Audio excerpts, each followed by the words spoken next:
الحمدللہ رب العالمین والعاقبۃ للمتقین اما بعد فاعوذ باللہ من الشیطان الرجیم بسم اللہ الرحمن الرحیم۔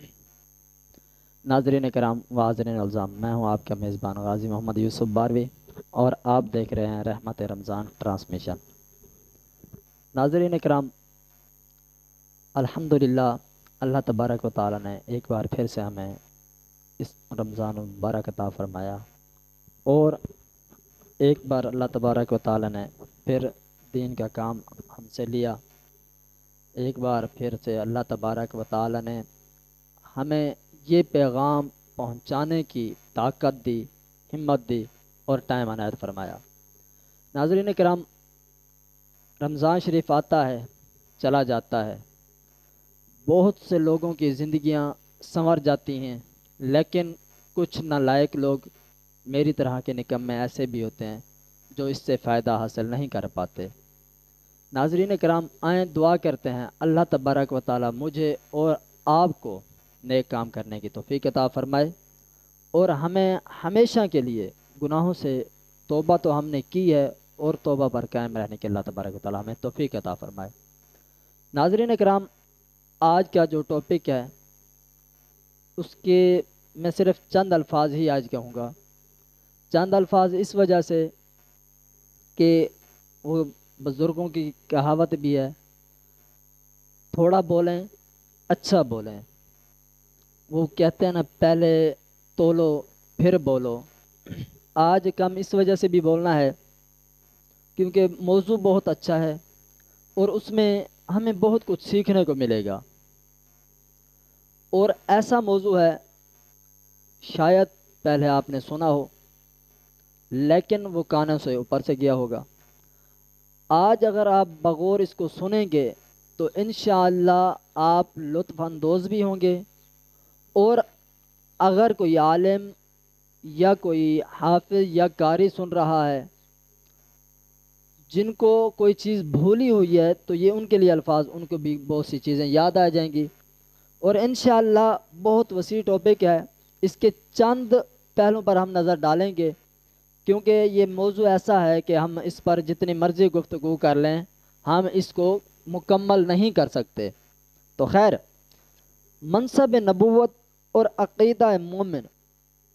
نبوت کیا چیز ہے اور کس کس کو عطا ہوئی اور کیسے ہوئی، اور آیا کہ کوئی بندہ بھی نبی بن سکتا ہے، اور مومن کا کیا عقیدہ ہونا چاہیے نبی کے بارے میں، کیونکہ کچھ الفاظ ایسے ہوتے ہیں، وہ میں نے ایک ویڈیو دیکھی تھی، انہوں نے کہا کہ بندہ عبادت کرتے کرتے نبی کے درجے پر پہنچ جاتا ہے، نعوذ باللہ۔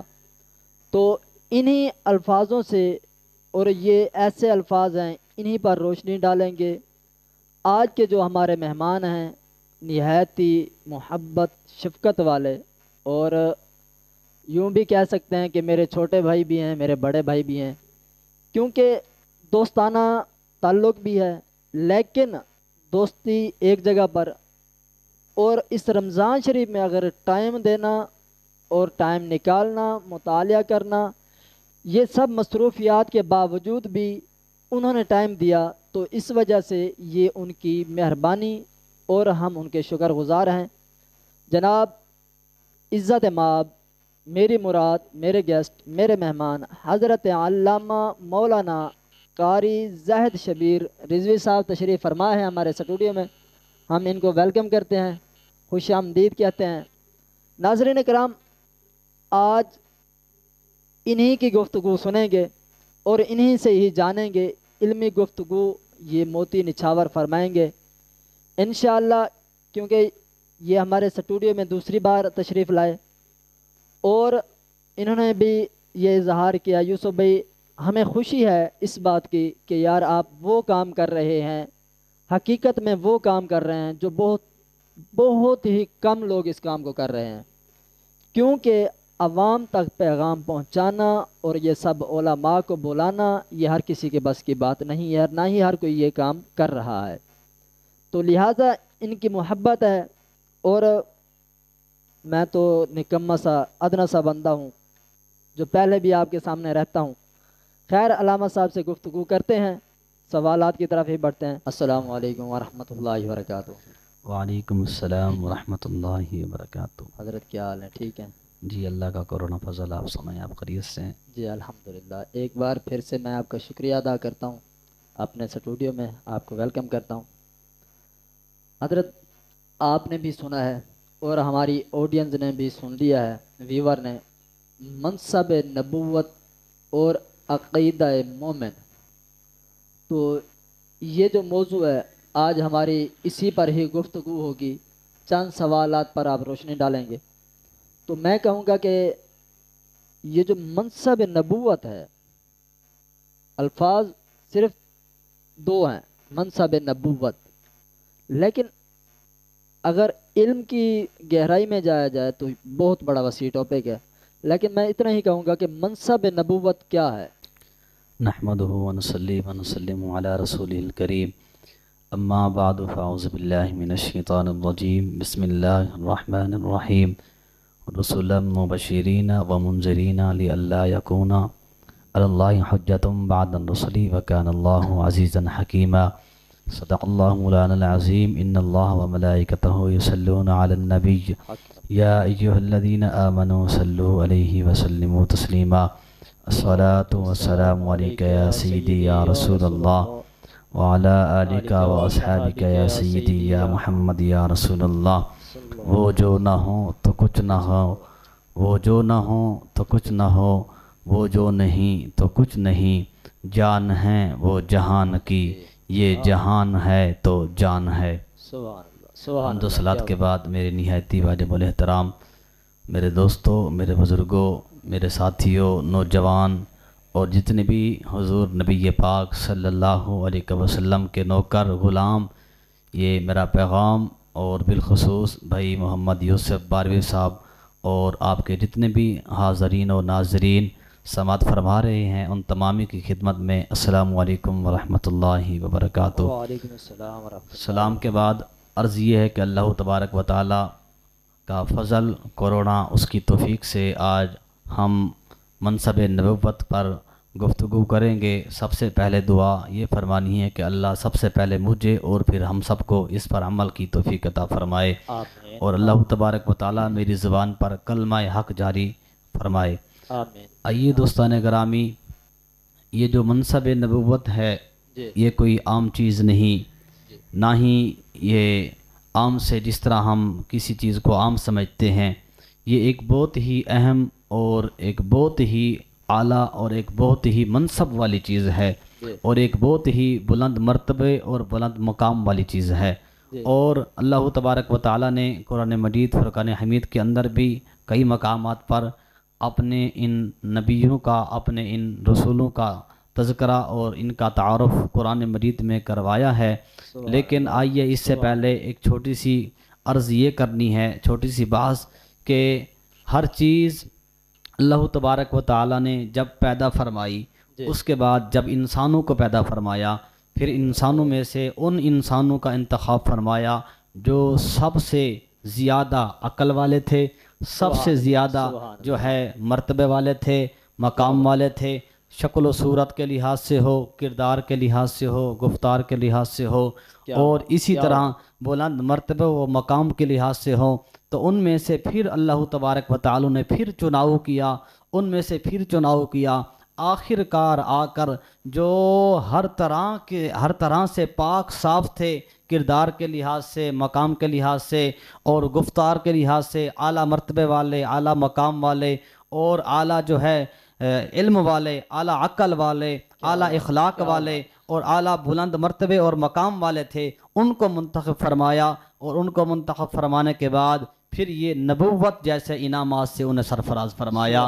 پھر عرض یہ ہے کہ ان کو نبوت جیسے انعامات سے سرفراز فرمانے کے بعد اللہ تبارک و تعالی نے پھر ان کا تذکرہ بھی قرآن مجید فرقان حمید میں فرمایا، ان کا تعارف بھی خود کروایا۔ ان کا تعارف یہ ہے، قرآن ہے، سورۃ النساء ہے، اللہ تبارک و تعالی فرماتا ہے کہ رسلا مبشرین ومنذرین لئلا یکون للناس علی اللہ حجۃ بعد الرسل وکان اللہ عزیزا حکیما، کہ ہم نے رسول بھیجے جو خوشخبریاں دینے والے ہیں اور ڈر سنانے والے ہیں، اور ان کے آنے کے بعد اس لیے رسول بھیجے تاکہ لوگوں میں سے کوئی بھی کسی کی کوئی حجت نہ ہو، کسی کا کوئی بہانہ نہ ہو کہ یا اللہ ہماری طرف تو کوئی بندہ، ہماری طرف تو کوئی تیرا بھیجا گیا رسول یا تیرا پیغمبر نہیں آیا تھا، اگر ہماری طرف وہ آتا ہمیں آ کر تیرے بارے میں بتاتا، ہم ضرور بضرور تیری وحد و نصیحت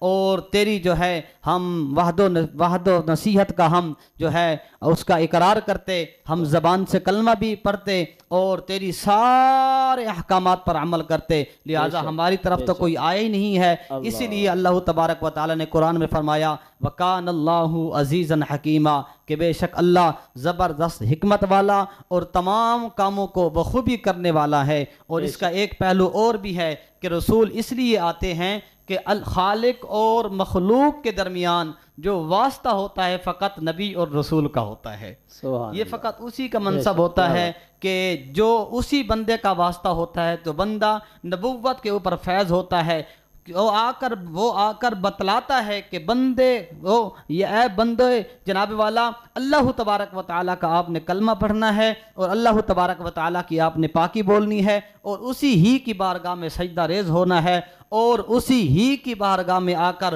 تم نے اپنے سروں کو جھکانا ہے، فقط اسی ہی کی عبادت کرنی ہے، اس کے علاوہ کسی کی عبادت نہیں کرنی۔ اس کا ایک اور پہلو بھی ہے کہ وہ جو نبی اور رسول ہوتے ہیں وہ اس لیے بھی ان کو یہ منصب نبوت عطا کر دی جاتی ہے کہ جو بندے خدا کے اللہ کی وحدانیت کا جناب والا پرچار کرتے ہیں، اللہ کی وحدانیت کو مانتے ہیں، پھر وہ رسول انہیں جنت کی بشارت دیتے ہیں، پھر ان ایمان والوں کو جو ہے ان کے انعام کے اوپر جو انعامات کی اللہ نے ان انعامات کے بارے میں بھی بتاتے ہیں، اور جن بندوں نے اللہ تبارک و تعالیٰ کی وحد و نصیحت کا اور اللہ تبارک و تعالیٰ کو جناب والا خالق اور مالک ماننے سے انکار کیا، پھر انہیں جناب والا ڈر بھی سناتے ہیں کہ اے بندو اب بھی وقت ہے، اللہ کی جناب والا اللہ کو خالق مان لو اور اللہ تبارک و تعالیٰ کو تمام جہانوں کا مالک بھی مان لو، کیونکہ قیامت کے دن پھر تم جہنم میں سب سے نیچے والے درجے پر ہوں گے،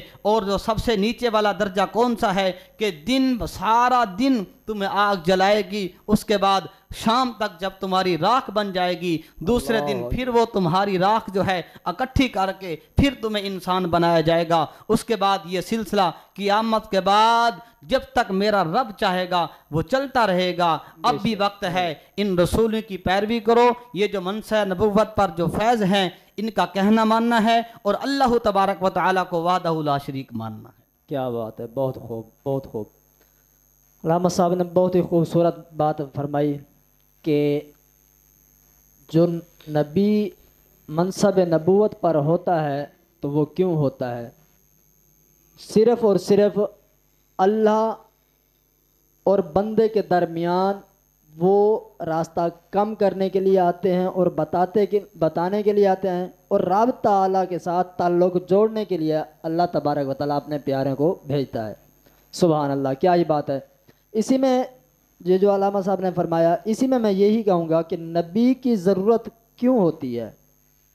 نبی کی ضرورت اس لیے ہوتی ہے کہ نبی جو ہوتا ہے، نبی کے بغیر صحیح ہے، بندہ ایسے ہے کہ جیسے آنکھیں ہوں پر دیکھنے کی بصارت نہ ہو، کیا بات، زبان ہو پر بولنے کی طاقت نہ ہو، کان ہوں پر سننے کی سماعت نہ ہو، اسی طرح ناک ہو لیکن سونگھنے کی طاقت نہ ہو، اسی طرح ہاتھ ہوں لیکن پکڑنے کی طاقت نہ ہو، اسی طرح پاؤں ہوں لیکن پاؤں سے چلنے کی طاقت نہ ہو۔ نبی کی ضرورت ایسے ہے کیونکہ وہ نبی ہی ہے جس نے آ کر بتلایا ہے کہ اے بندہ خدا، آج بھی وقت ہے، خدا کے احکامات پر عمل کرو اور جنت کے حقدار بن جاؤ۔ سبحان اللہ سبحان اللہ، کیا بات ہے، بہت خوب۔